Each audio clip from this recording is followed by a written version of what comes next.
have chronic pain or symptoms, especially if you've had them for a very long time, you might be constantly thinking, how I wish I could just get rid of all my symptoms, how I wish I could go back to my old life.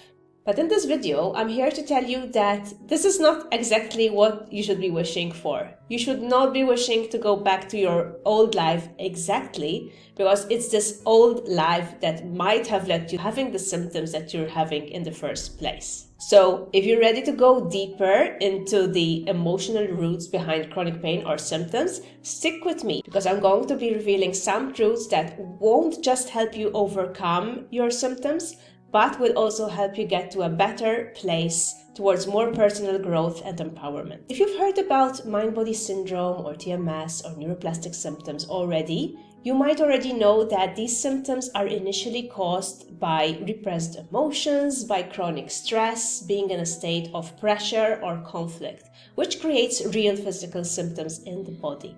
That means that usually there's always an original situation that has prompted these symptoms to come on.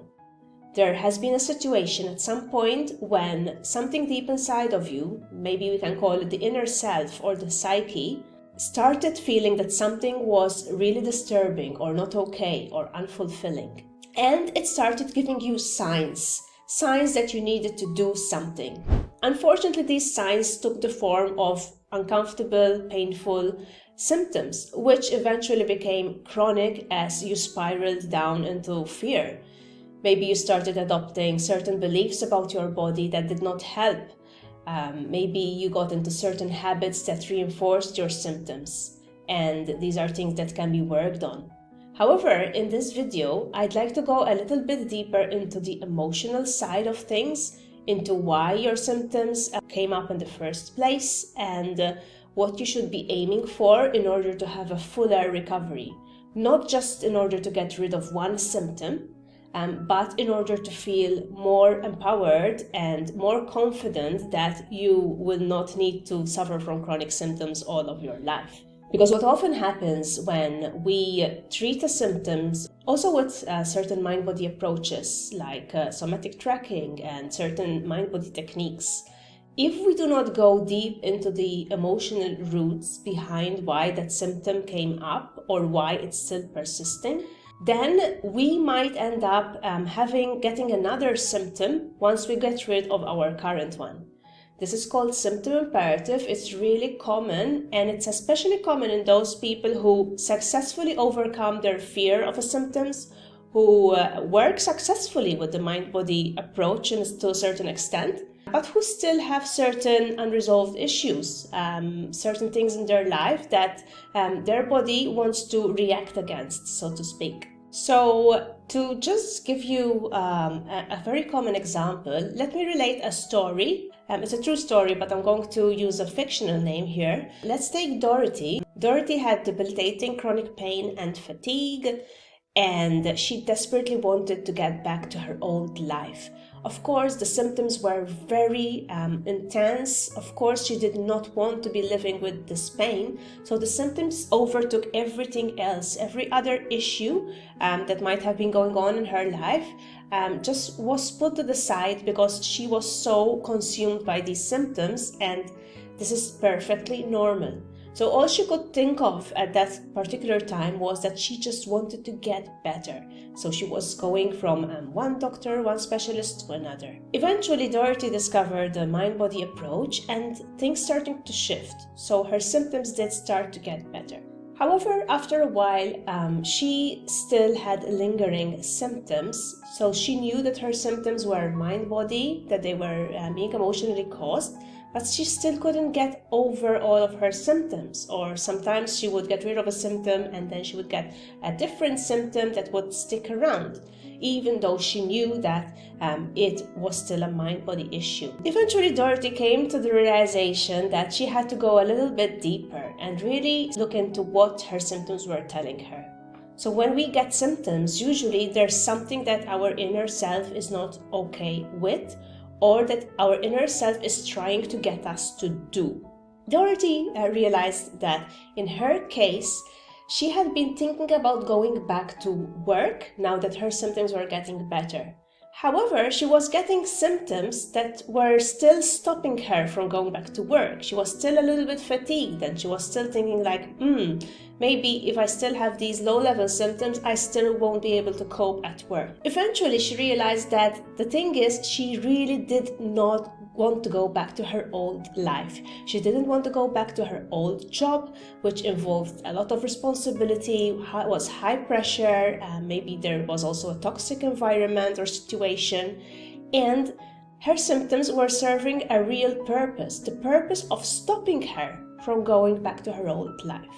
Now, Dorothy's story is a wonderful example of how our symptoms can intervene somehow in our favor, even though we think that they are our enemies, right? At the end of the day, what we consciously want or what we consciously think we want isn't the same as what we want unconsciously or on a deeper level. So we might be consciously wanting to go back to our old life because we know that we were pain-free in our old life. We know that in our old life we were able to do sport and work out and not having to worry about the pain, right? And not being limited. And of course, it's amazing and it's great to be in that state.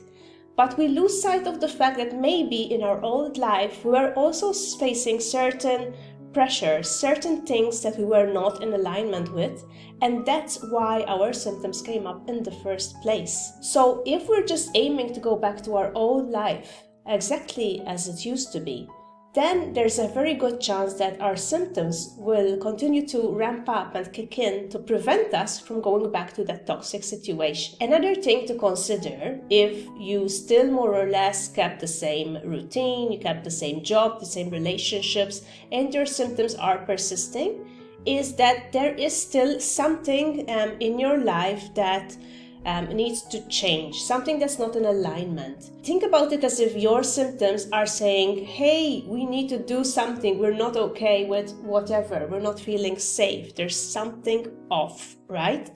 And most of the time, as human beings, we try to run away from certain emotions, from confronting certain situations or certain truths. And when we do this, then there is even more chance of the symptoms ramping up to try to warn us, to try to get us to act or do something. So if you find that maybe one symptom has been substituting for another, or you're stuck with a symptom and you know it's a case of TMS or mind-body symptom, but you can't get rid of it completely, then it might be the case that you need to take a deeper look into what's going on in your life and try to kind of personify the symptom a little bit and see what it might be trying to tell you.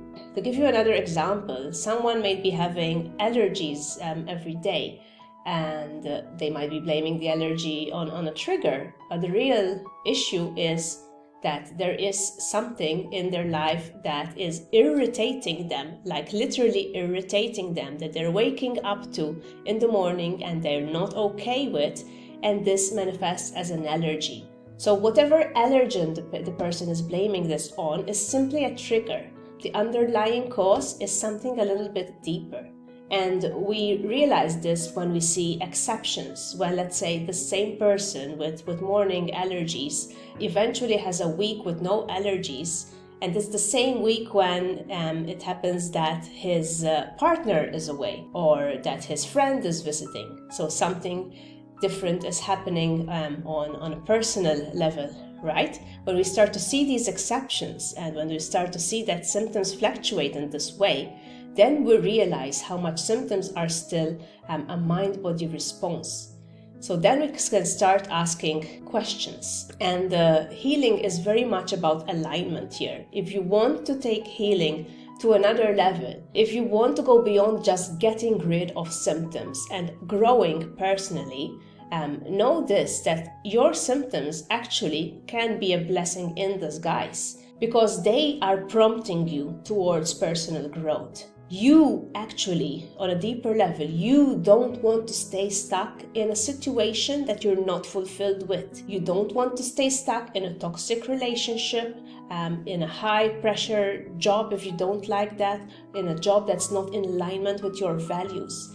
And because of that, because you can't get yourself to change consciously by taking a conscious decision, then your body intervenes through symptoms to make you stop whatever you're doing or to force you to take a decision that has been long overdue. And it's so normal for us human beings to overgrow a situation. It doesn't mean that, let's say, your career or your past career was wrong all the time. No, it just means that maybe you've overgrown it. It doesn't mean that a friendship was wrong or was a mistake. No, it just means that maybe you're not in alignment with that person anymore. Maybe you need to put up boundaries, and maybe you need to seek people who have values that are more similar to yours for your own personal growth. So if we see symptoms in this way as a call for introspection, then we can really embark on a personal journey that gets us closer to our inner truth, to what we really want to get out of life. And this is when we eventually reach a stage of inner peace. We're not just trying to keep our body in good shape, healthy. We're not just trying to prevent symptoms from happening. We're actually focused on cultivating and maintaining the state of alignment, of inner peace, and of being authentic to ourselves. It's a beautiful thing when you start to see healing and recovery in this way, because you know it's ultimately going to lead you to something better. And yes, you might be able to return to certain activities that you used to enjoy, and that is wonderful. But I can almost guarantee that when you do return to your old life, it will not be exactly the same. You should know what kind of things need to be different, what kind of things you should be letting go of, what kind of things you want to keep. And this is what will help you towards recovery, because as you get clearer on what you want, let's say in the near future, then you're telling your inner self that you're not going to tolerate certain things. Then you're kind of reassuring your inner self that you're not going to throw yourself back into all that pressure or all that conflict. You're not settling for anything, in fact, if you're going back to your old life, it's still gonna be a sort of different life, a new life, when you're going to know your boundaries, you're going to know and honor your values, and so on and so forth. So this video is more of an invitation for you to shift your perspective a little bit. It's a little bit different from my other videos that are focused more on techniques and the mindset needed to deal with the symptoms directly. That's still a very important part of recovery, the brain rewiring process, building new neural pathways, that's all great. But in this video, I just wanted to make you aware of the deeper meaning behind these symptoms, of how you can take the symptoms as an opportunity for growth. So whether you call it personal growth or spiritual growth, it doesn't matter. But almost everyone, everyone who is willing to grow will go through a period of time when he's going to start suffering either physically or emotionally through chronic symptoms. And this suffering, whether it's anxiety or depression or very physical mind-body symptoms, it's a call for change. It's a call for growth. And if we can see it in this way, we can take away so much heaviness, so much fear towards symptoms themselves. And this can propel us forward to a better life that will, as a side effect, also be symptom-free, because when you have a life of peace and joy, there's no reason for symptoms to coexist. It's not possible. So I hope that I've given you something to reflect on today. Please let me know in the comments if this resonates with you. And that's all from me for today. I'll see you again next time. Bye-bye.